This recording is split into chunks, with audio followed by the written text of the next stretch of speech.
سري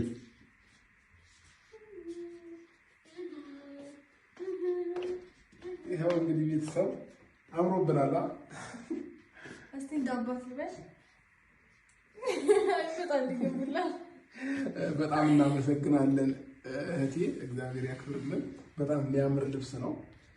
እንግዲህ ቪዲዮ እንቀርጽበታለን በዚህ ሳምንት ብለን እናስባለን። በሚገርም አለባበስ በሚገርም ጫማ ፏ ድምቅ ብለን እንመጣላችኋለን እና በጣም እናመሰግናለን። ደርሶናል መልእክትሽ። እግዚአብሔር ያክብርልን፣ እድሜ ጤናውን ያብዛልሽ። ፏ ድምቅ እንዳደረግሽን ቤትሽ ፏ ድምቅ ይበል አይደል? አሜን። ይበል ማለት እግዚአብሔር በረከቱን አትረፍርፎ ይስጥሽ፣ ካወጣሹ በላይ ጨምሮ ይስጥሽ ነው የምልሽ። በጣም እናመሰግናለን። እንደዚህ አንደኛ ነው።